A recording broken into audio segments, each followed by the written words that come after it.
Pada zaman dahulu, di sebuah desa di daerah Jawa Tengah, hiduplah seorang pemuda bernama Jaka Tarub.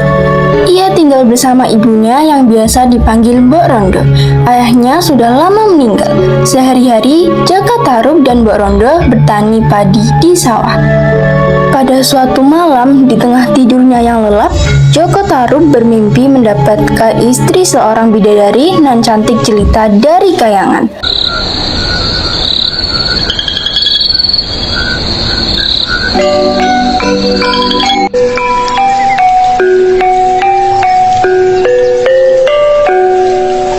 Begitu terbangun dari tidur, Ternyata aku cuma mimpi. Mimpiku indah sekali dan nampak jelas terbayang di ingatanku. Duh, ku jadi tidak bisa tidur. Aku keluar sajalah. Bintang-bintang itu indah sekali. saat Jaka Tarub sedang melamun, tiba-tiba terdengar ayam jantan berkokok menandakan hari sudah pagi.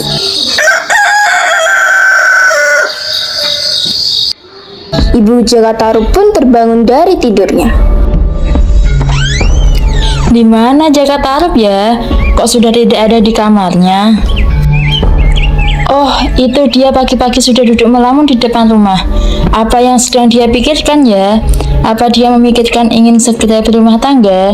Teman-teman sebayanya pun rata-rata telah menikah. Kasihan anakku, aku harus membantu Jaka Tarub mencari istri yang baik untuknya. Siang hari ketika Mbok Rondo sedang berada di sawah, tiba-tiba datang Pak Ranu, pemilik sawah sebelah menghampirinya. Mbok, mengapa anakmu sampai saat ini belum menikah juga? Entahlah, ada apa kau menanyakan itu Pak Ranu? Tidak apa-apa, Mbok. Aku bermaksud menjodohkan anakmu dengan anakku Laraswati. Hah? Mendengar niat Pak Ranu yang baru saja diutarakan, ia sangat senang. Laraswati adalah seorang gadis berparas cantik yang tutur katanya lembut. Ia yakin kalau Jaka Tarub mau menjadikan Laraswati sebagai istrinya. Walaupun demikian, Mbok Rondo tidak ingin mendahului anaknya untuk mengambil keputusan. Biar bagaimanapun menyadari kalau Jaka Tarub sudah dewasa dan ingin mempunyai keinginan sendiri. Aku setuju Pak Ranu, tapi sebaiknya kita bertanya dulu pada anak kita masing-masing. Iya, baik. Saya pikir apa yang dikatakan Mbok Rondo benar. Nanti coba kita tanyakan pada anak kita masing-masing. Hari berganti hari, Mbok Rondo belum juga menemukan waktu yang tepat untuk membicarakan rencana perjodohan antara Jaka Tarub dan Laraswati. Ia takut jika Jaka Tarub tersinggung. Mungkin juga Jaka Tarub telah memiliki calon istri yang belum dikenalkan padanya. Lama-kelamaan, Mbok Rondo lupa akan niatnya semula. Jaka Tarub adalah seorang pemuda yang sangat senang berburu. Ia juga seorang pemburu yang handal. Keahliannya itu diperolehnya dari mendiang ayahnya. Pagi itu, Jaka Tarub telah siap berburu ke hutan. Bu, aku pergi berburu dulu ya. Hati-hati ya nak. Semoga Jaka Tarub membawa pulang seekor menjangan besar yang bisa dipakai makan untuk beberapa hari ke depan. Aku mau istirahat dulu. Tidak lama kemudian, di tengah hutan, Jaka Tarub berhasil memanah seekor menjangan. Hatinya senang, namun sayang, begitu Jaka Tarub sedang berjalan pulang membawa hasil buruannya, tiba-tiba datang seekor harimau menyerangnya dan membawa menjangan itu pergi. Jaka Tarub terduduk lemas. Sial, baru kali ini aku mengalami nasib sosial ini. Hewan buruan sudah di tangan, malah dimangsa binatang buas. Petanda apa ini? Aku tidak boleh berpikiran yang tidak-tidak. Sebaiknya aku lanjutkan perjalananku.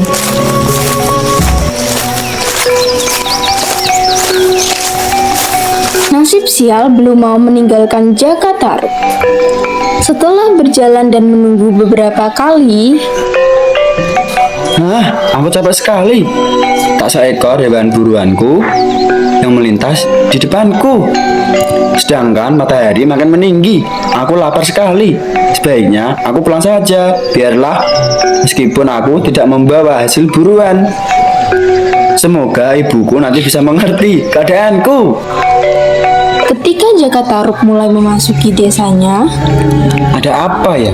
Kenapa banyak orang jalannya dengan sangat tergesa-gesa? Dan mereka memandangku dengan pandangan aneh. Tidak usah dipikirin. Aku sudah lapar sekali. Aku ingin cepat sampai rumah. Jaka Tarub tertegun memandang rumahnya yang sudah tampak dari kejauhan. Nah tuh, banyak orang berkerumun di depan rumahku. Dan orang-orang juga tergesa-gesa menuju rumahku. Ada apa ya? Jaka Tarub mulai tidak enak hati. Ia segera berlari menuju rumahnya. Ada apa ini? Orang-orang terkejut dan menoleh ke arahnya. Sabar ya nak. Sesaat kemudian, Ibu. mata Jaka Tarub langsung tertuju pada sesosok tubuh yang terbujur kaku di atas dipan di ruang tengah. Beberapa detik kemudian, Jaka Tarub menyadari kalau ibunya telah meninggal. Jaka Tarub tak sanggup menahan air mata. Inilah bukti dari firasat buruk yang dirasakan sejak pagi, pikirnya. Jaka Tarub tak sanggup berbuat apa-apa. Ia hanya termenung memandang wajah ibunya. Ia merenungi nasibnya yang kini sebatang kara. Jaka Tarub juga menyesal belum memenuhi keinginan ibunya melihat ia berumah tangga dan menimang cucu. Tetapi semua tinggal kenangan. Kini ibunya telah beristirahat dengan tenang. Sepeninggal ibunya, Jaka Tarub mengisi hari-harinya dengan berburu. Hanya dengan berburu, Jaka Tarub bisa melupakan kesedihannya. Di suatu pagi, Jaka Tarub telah bersiap-siap untuk berangkat berburu dengan santai. Ia berjalan menuju hutan, Wanawasa karena hari itu masih pagi. Ketika sampai di hutan pun, Jaka Tarub hanya menunggu hewan buruannya lewat di depannya. Tak terasa hari sudah siang. Dari tadi aku menunggu hewan buruan, tapi tidak ada satupun hewan yang kudapat. Duh, aku haus sekali. Baiklah, aku coba cari air. Tak lama kemudian, Wow, itu danau Toyawening sudah kelihatan dari sini. Aku seperti mendengar suara gadis-gadis sedang bersembah gurau. Ini mungkin cuma hayalanku saja. Mana mungkin ada gadis-gadis bermain di tengah hutan belantara begini. dengan mengendap-endap, Jaka Tarub melangkahkan kakinya lagi menuju danau Toyawening. Suara tawa gadis-gadis itu semakin jelas terdengar. Jaka Tarub mengintip dari balik pohon besar ke arah danau.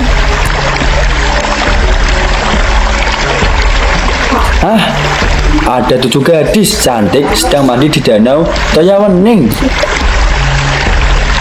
Jantungku jadi berdegup makin kencang begini. Gadis-gadis semuanya berparas sangat cantik-cantik.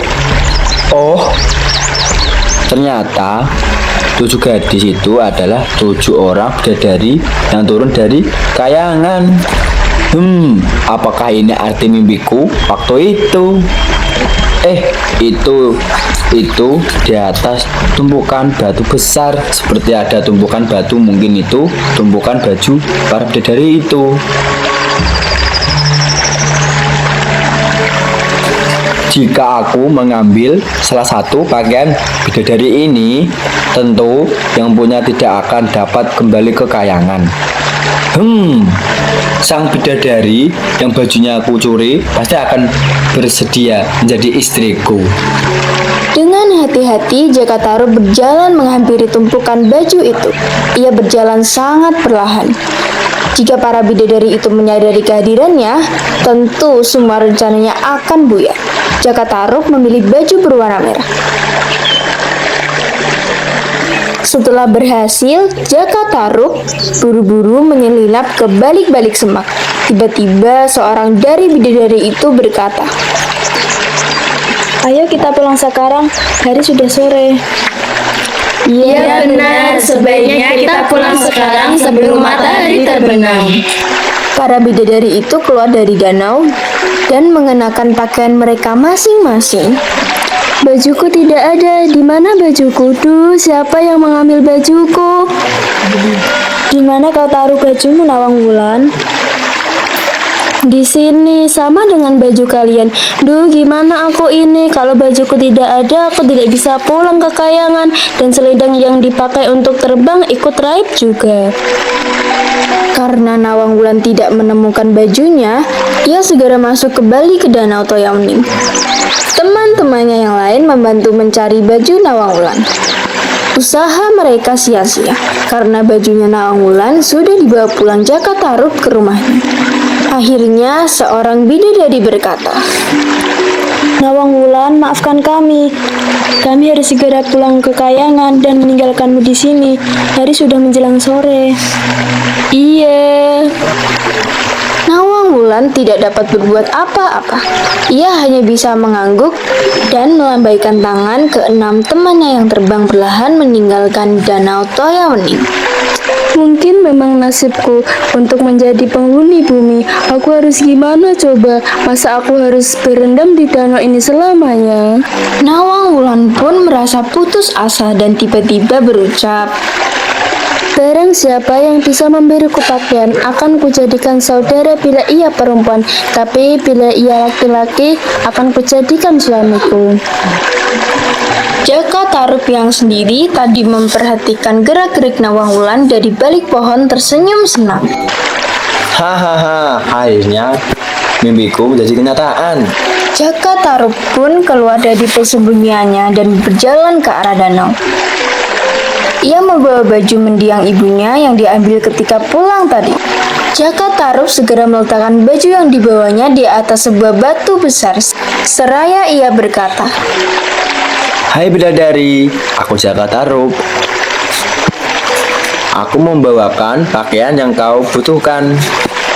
Ambillah dan pakailah segera. Hari sudah hampir malam. Jaka Tarub meninggalkan Nawang Wulan dan menunggu di balik pohon besar tempatnya bersembunyi. Tidak lama kemudian, Nawang Wulan datang menemuinya. Aku Nawang Wulan, aku bidadari dari kayangan yang tidak bisa kembali ke sana karena bajuku hilang. Hei Jaka, karena aku tadi sudah bersumpah, aku bersedia menerima untuk jadi suamiku. Terima kasih Nawang Wulan. Kau begitu, ayo sekarang kita pulang ke rumahku. Baiklah. Hari berganti hari. Bulan berganti bulan, tak terasa rumah tangga Jaka Tarub dan Nawang Wulan telah dikaruniai seorang putri yang diberi nama Nawangsih. Tak seorang pun penduduk desa yang mencurigai siapa sebelumnya Nawang Wulan.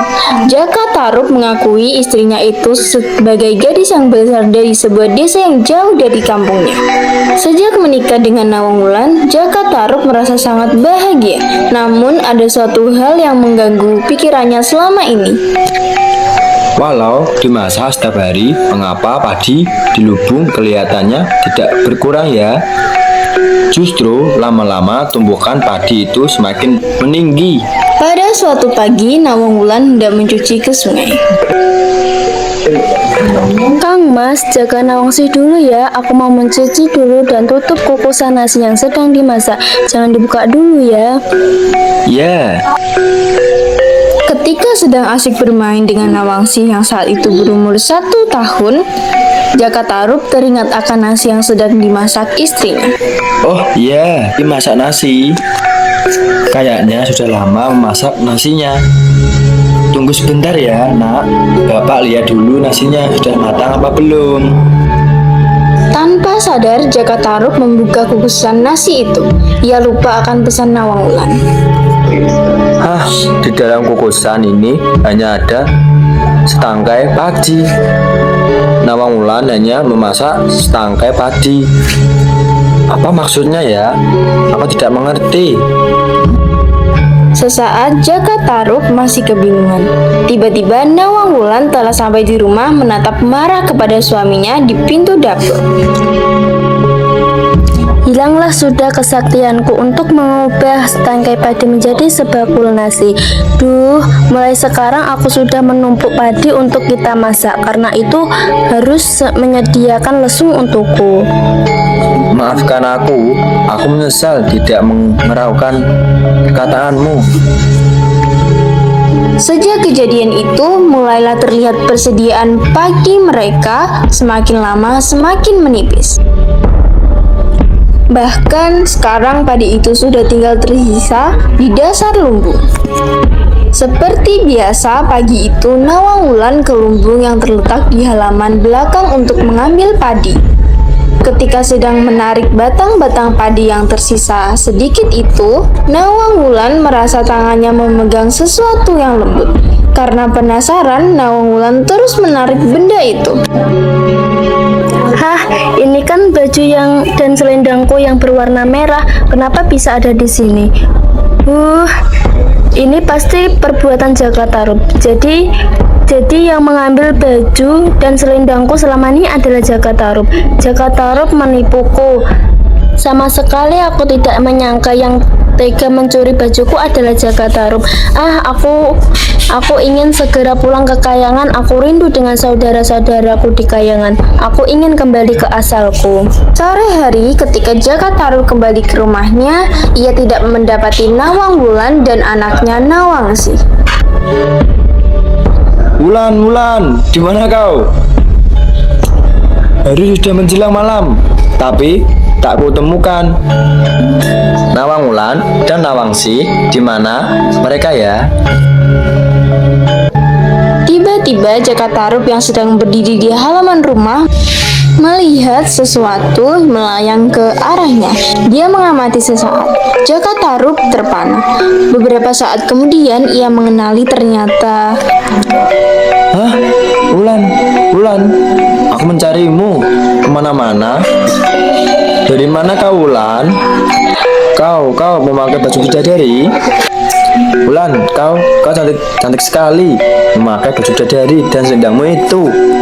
Aku sama sekali tidak menyangka kalau Nawang Wulan berhasil menemukan kembali baju bidadarinya.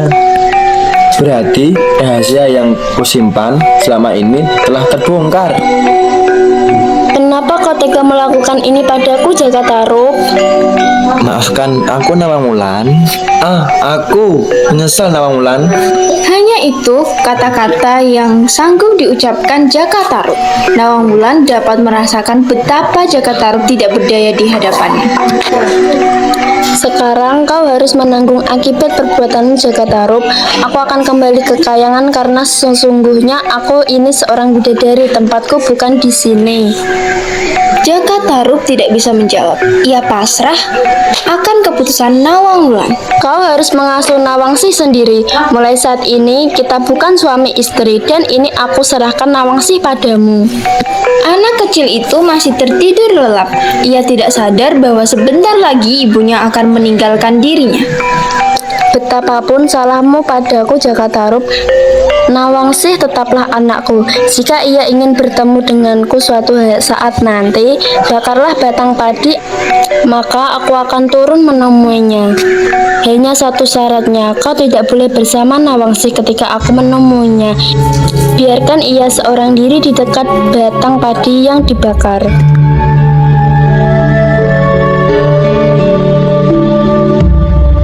Iya, Nawang Wulan, akan aku turuti segala yang kau katakan. Jaka Tarub hanya bisa menahan kesedihannya. Dengan sangat ia ingin terlihat tegar. Setelah Jaka Tarub menyatakan kesanggupannya untuk tidak bertemu lagi dengan Nawang Wulan, Sang bidadari pun terbang meninggalkan dirinya dan Nawangsi. Jakatarup hanya sanggup menatap kepergian Nawangwulan sambil mendekap Nawangsi. Sungguh kesalahannya tidak termaafkan. Tidak ada hal lain yang dapat dilakukannya saat ini selain merawat Nawangsi dengan baik seperti pesan Nawangwulan. Pesan moral yang dapat kita ambil dari cerita rakyat Jakatarup dan 7 bidadari adalah sepintar apapun kita menyembunyikan sesuatu, pada akhirnya akan terbongkar juga. Kejujuran adalah hal yang paling utama untuk meraih segala kesuksesan. Sekian dan terima kasih.